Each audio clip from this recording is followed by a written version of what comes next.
Hello viewers, मैं हूं कमर चीमा।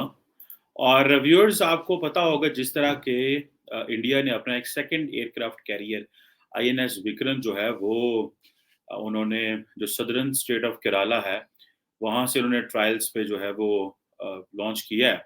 और वो ऑपरेशनल है यानी कि। और इंडियन नेवी जो है उस पे उन्होंने काफ़ी काम किया और वो कहते हैं कि बड़े कम लोगों के पास इस तरह की कैपेबिलिटी है और जो अपने एयरक्राफ्ट कैरियर्स बना रहे हैं इंडिजिनसली, और वो मेक इन इंडिया का जो कंसेप्ट है, वो थर्स्ट है इंडियन गवर्नमेंट का, उस पे चल रहे हैं। अब ये है कि ये जो एयरक्राफ्ट कैरियर है तकरीबन 860 फुट 860 फुट लंबा है। और ऑब्वियसली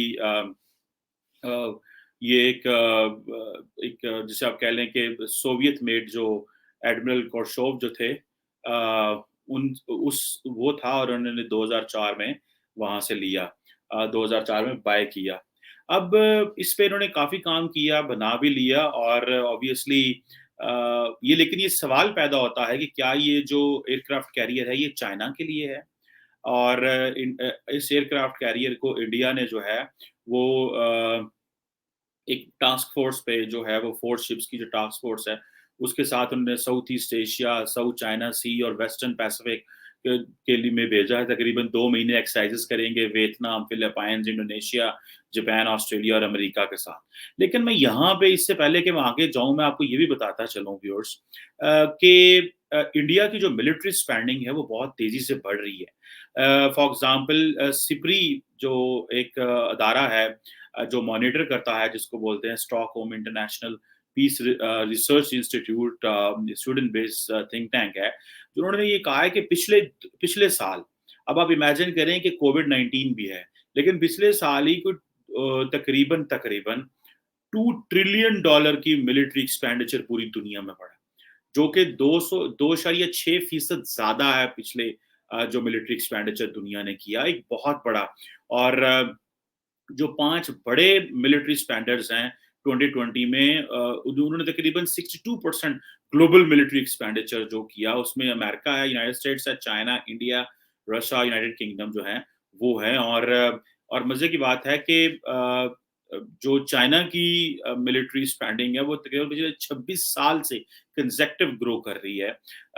अगर उसमें देखा जाए कि चाइना का ऑब्वियसली मिलिट्री बजट तो बहुत ज्यादा है, अराउंड $252 बिलियन के करीब चाइना ने अपना मिलिट्री बजट जो है वो बढ़ाया है।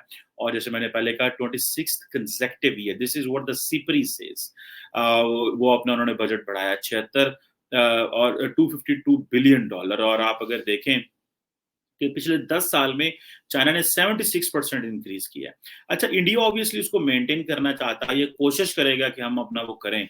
अब इंडिया का जो डिफेंस बजट है, दैट इज अराउंड $73 बिलियन, जो कि इस खित्ते में हमारे मुकाबले में तो बहुत ज्यादा है, पाकिस्तान के मुकाबले में तो वो कंपैरिजन ही नहीं बनता। लेकिन हमने स्ट्रेटेजिक स्टेबिलिटी अचीव की because of the nuclear arsenals Pakistan have, otherwise obviously ये जो इम्बैलेंस था ये बहुत ज्यादा था हमारे लिए। लेकिन इंडिया ऑब्वियसली चाइना को मीट करना चाहता है, और वो इसलिए करना चाहता है कि जो जारी बात है, सारी की सारी इंडो पैसिफिक में जो डेवलपमेंट्स हैं, क्वाड अलायंस है, उसके हवाले से। लेकिन मैं आपको एक और बात बताऊं व्यूअर्स, जो इम्पोर्टेंट है कि इंडिया ने सेकेंड एयरक्राफ्ट कैरियर तो ले आए, थर्ड एयरक्राफ्ट कैरियर की बात चल रही है। इंडिया जो है अब इसके साथ साथ जो न्यूक्लियर बैलिस्टिक मिसाइल सबमरीन्स हैं, वो भी इनके पास हैं। और बेसिकली जो न्यूक्लियर बैलिस्टिक मिसाइल सबमरीन, जिनको एसएसबीएन्स कहा जाता है, इनका जो बेसिक मकसद होता है, जो लोग स्ट्रेटेजिक स्टडीज पढ़ते हैं या पढ़ाते हैं, दे नो। एंड फॉर मेरे मेरे आम व्यूअर्स के लिए भी, मैं आसान जुबान में बात कर रहा हूँ, ये इसका मकसद बेसिकली सेकेंड स्ट्राइक कैपेबिलिटी जो है वो अचीव करना होता है। यानी कि आपने डिटरेंस स्टेबिलिटी मेंटेन करनी है, कि अगर आपको कोई डिटर कर रहा है, कोई डरा है, तो आप भी उसको कर रहे हैं। अब ये सेकंड स्ट्राइक जो होता है, ऑब्वियसली फर्स्ट स्ट्राइक तो आपकी लैंड है, जो लैंड से अगर आपको किसी ने हमला किया है आपकी टेरिटरी पे, तो वो देखते हैं कि कहाँ कहाँ न्यूक्लियर इंस्टॉलेशन हैं। तो नॉर्मली जब न्यूक्लियर हमला होता है तो वो कहा जाता है ना, मैड होता है, म्यूचुअली एश्योर्ड डिस्ट्रक्शन होती है। तो वो देखते हैं कहाँ कहाँ पे। लेकिन नॉर्मली मुमकिन नहीं होता कि एक मुल्क है वो दूसरे मुल्क की तमाम न्यूक्लियर इंस्टॉलेशन या जहां जहां न्यूक्लियर वेपन्स पड़े हुए हैं हर जगह टारगेट कर सके। और जब आप न्यूक्लियर बैलिस्टिक मिसाइल सबमरीन्स की तरफ जाते हैं तो बेसिकली मकसद ये होता है कि आप जो सेकंड स्ट्राइक कैपेबिलिटी होती है न्यूक्लियर के हवाले से उसको प्रॉपर्ली मेंटेन कर सकें। और मकसद ये होता है कि क्रेडिबल डिटरेंस जो है वो आपको चाहिए होती है। और इससे अच्छा एक कमांड एंड कम्युनिकेशन सिस्टम्स बड़े अच्छे डेवलप होते हैं, जो इंडिया ने ऑब्वियसली जो कर लिया है। और अगर आप इसको साउथ एशियन की स्ट्रेटेजिक जो सिचुएशन में देखें, तो जो सी बेस सेकेंड स्ट्राइक जो कैपेबिलिटी इसको श्योर करना इज समथिंग वेरी इंपॉर्टेंट। और इंडिया ने इनको लेके इसमें लेके आना, ऑब्वियसली इंडिया को बहुत ज्यादा इसमें फायदा तो हुआ है कि उन्होंने एक तो टेरेंट स्टेबिलिटी मेंटेन की है एंड क्राइसिस स्टेबिलिटी भी मेंटेन की है। ये दो चीजें हैं। ये एक स्ट्रेटेजिक स्टडीज की लैंग्वेज है, लेकिन मैं आगे जाना चाह रहा हूँ just to make you people understand कि ये एक किस तरह ये चीजें हो सकती हैं।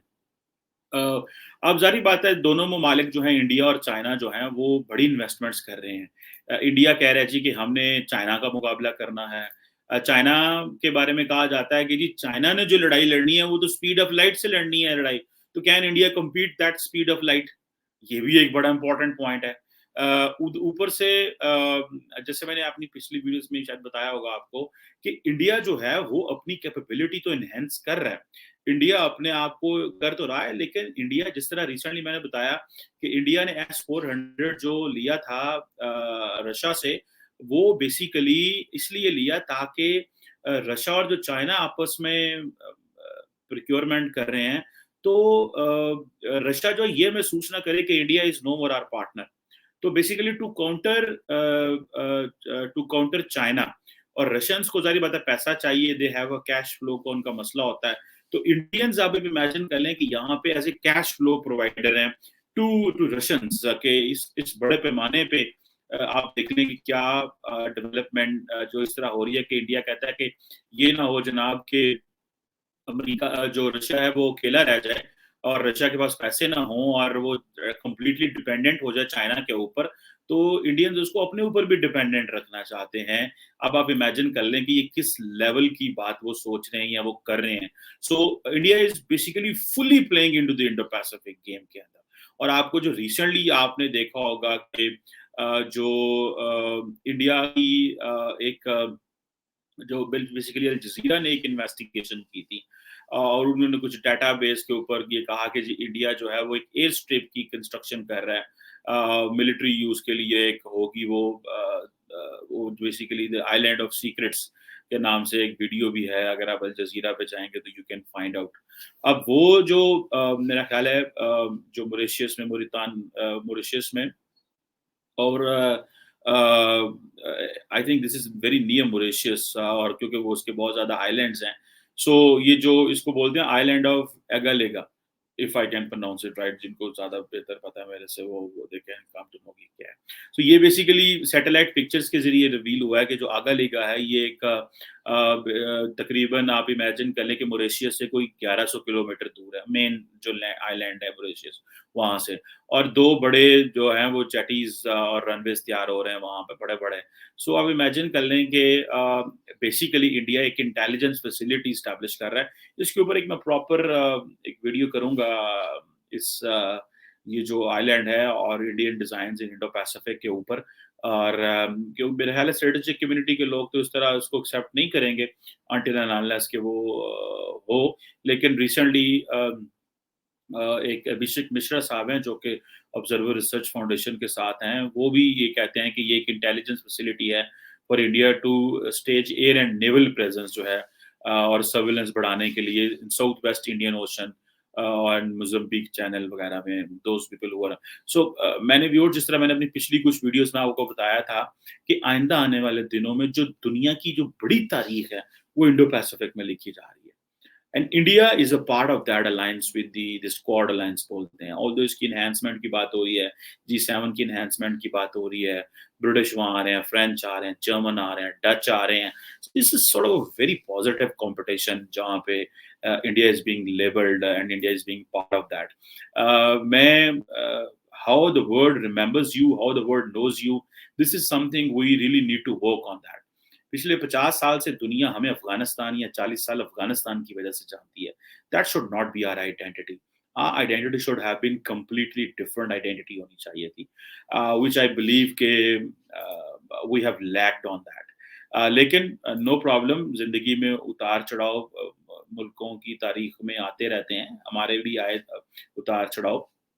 हमने बड़ा नुकसान उठाया है, अपने आप को लेबल ये करना कि हम जनाब अफ़गानिस्तान के साथ लेबल कर लेना।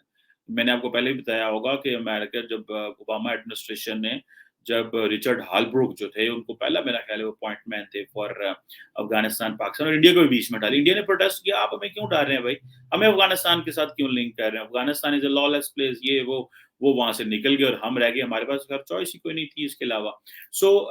ये चीज़ें हैं, मैं समझता हूँ कि ये जो इंडिया ने जो आईएनएस ये जो विक्रांत है, ये लेके आए हैं और ये इंडिजिनस एयरक्राफ्ट है, तो 72 था, $73 बिलियन डिफेंस बजट भी है, जो कि इतना ज़्यादा नहीं है looking into the challenges India is facing for China. और चाइना का ये है कि चाइना के पास तो पैसा बहुत ज़्यादा है। They are able enough to invest everywhere in the world. और जिस तरह वो एयरक्राफ्ट कैरियर्स में और जिस तरह वो साउथ चाइना सी और इंडियन ओशन पैस और इसमें। लेकिन ये एक चीज़ याद रखें व्यूअर्स, जो कि इम्पोर्टेंट है कि हम यहाँ पे बात कर रहे थे जी, वो देखें जी, चाइना ने जिबूती में एयरबेस बना ली, तो इस एयरबेस से बड़े जो हैं वो चैलेंजेस हैं, और देखें एक ही मिलिट्री फैसिलिटी है, सो एंड सो। अब ज़ाहिर बात है, वो जो मिलिट्री फैसिलिटी है, वो चाइनीज़ कहते हैं जी हमारा इतना ज़्यादा वर्क फोर्स है अफ्रीका में, तो हमें वहाँ पे वो चाहिए थी, और वो इस तरह एक एक पहली। या फिर वो पाकिस्तान के बारे में बात आती है कि शायद वो कल को ग्वादर में जो है वो मिलिट्री को हमसे ले लेंगे and all this. I don't know what will happen, but obviously looking Pakistan China good relations, and जिस तरह अमेरिका हमसे चीजें मांग रहा है, तो why not Pakistan should give that military base. अगर कल को बात होती है, आई डोंट नो ये होगा कि नहीं होगा, I am not a military expert, नहीं हूं मैं, लेकिन even then there is a possibility looking कि वो माजी की वो चीजें जो है बंदा वो देखते रहे।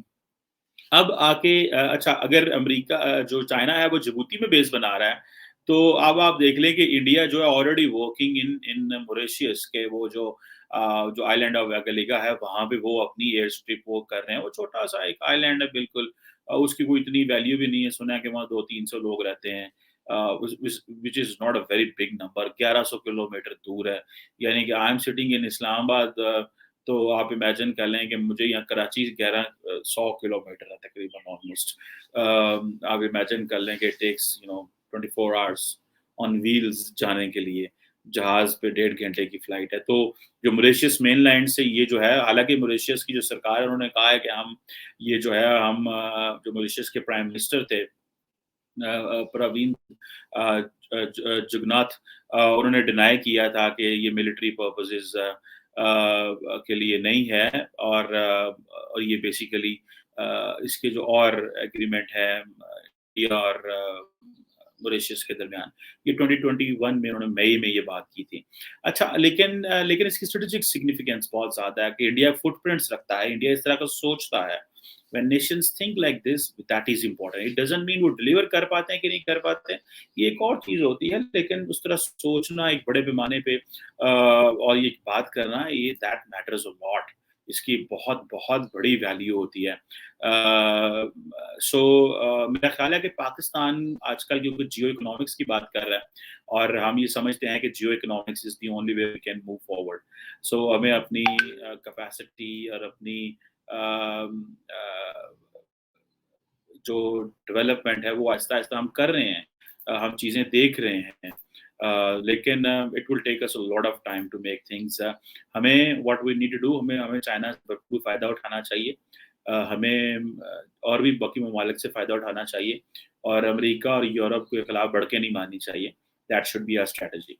एंड हमारे प्राइम मिनिस्टर को कम से कम बोलना चाहिए, और हमें दुनिया को ये कहना चाहिए कि don't label us with Afghanistan. ये जो 40 साल हम अफ़गानिस्तान के साथ लेबल हुए हैं और हम बेचते रहे हैं दुनिया को, हमारी बड़ी स्ट्रेटेजिक पोज़ीशन है। वो स्ट्रेटेजिक पोज़ीशन हमें इकोनॉमी में चाहिए। वो स्ट्रेटेजिक पोज़ीशन लाइक जिस तरह इंडो पैसिफिक जैसे प्रोजेक्ट्स हैं, उनमें चाहिए। मुझे समझ नहीं आती कि पाकिस्तान की सरकार या पाकिस्तान के जो सोचने वाले लोग हैं, वो क्यों नहीं समझते कि इंडो पैसिफिक हमारे लिए कितना इम्पोर्टेंट है। वो क्यों नहीं समझते कि हमें ग्लोबली किस तरह इन्वेस्ट करना चाहिए, और जो बड़े-बड़े अगर और Indo Pacific is not far away. हमारी नेवी की तो बहुत ज़्यादा, हमने तो ब्लू इकोनॉमी पॉलिसी और बहुत सारी चीज़ों में हम आगे आ रहे हैं। लेकिन for that we really need a big capacity building चाहिए। लेकिन इंडिया का second aircraft carrier is for China, हमारे लिए भी हो सकता है और है भी, इसको बिल्कुल इग्नोर नहीं करना, याद रखिए। क्योंकि जो दो मेन क्रस्ट जो मैंने आपको बताया है कि जो न्यूक्लियर बैलिस्टिक मिसाइल सबमरीन्स हैं, ऑब्वियसली जब एयरक्राफ्ट कैरियर मूव करता है तो वो अकेला नहीं करता, उसके इर्द गिर्द पूरा एक नेट होता है सबमरीन्स का, शिप्स का और सारा। तो वो सेकेंड स्ट्राइक कैपेबिलिटी उन्होंने वहीं से ही लेनी है और समंदर से ही लेनी है, जो कि उनके लिए और सॉरी एयरक्राफ्ट कैरियर्स की पाकिस्तान के लिए भी उतनी वैल्यू है। लेकिन primarily India wants to use this more for जैसे कि ना ऑप्टिक्स के लिए भी इस्तेमाल कर रहा है। कल को वो किस तरह इसको इस्तेमाल कर पाएंगे वो एक बात की बात है, लेकिन फॉर मोमेंट दे ये तो उनका जो command and communication system develop कर रहे हैं, ये ऑप्टिक्स के लिए कर रहे हैं, दुनिया को बताने के लिए कि देखिए जनाब हमारे पास ये चीजें मौजूद हैं। That gives them a lot of advantage. और हम जो इसकी बात करते हैं कि जो इंडिया की जो सी बेस्ड न्यूक्लियर फोर्सेज हैं, ये एक जो स्ट्रेटेजिक स्टेबिलिटी है साउथ एशिया में, उसके लिए भी चैलेंज है। आई डोंट नो हमारे यहाँ पे जो strategic when it comes to जो सी बेस न्यूक्लियर फोर्सेस हैं, वो कितना उनका वो है, we have to look into deep. किसी दिन इसका मैं किसी प्रॉपर एक्सपर्ट को बिठा के इस पे हम बात करेंगे, खास करके न्यूक्लियर के हवाले से, क्योंकि बहुत सारी चीज़ों पे हमारी क्लैरिटी होना बहुत ज़रूरी है और व्यूअर्स तक भी इस तरह के पैगाम पहुंचने चाहिए। But this aircraft carrier is something huge for India and something very important for their Indo-Pacific designs and for giving a message to the Western powers, those who are in Indo-Pacific and working in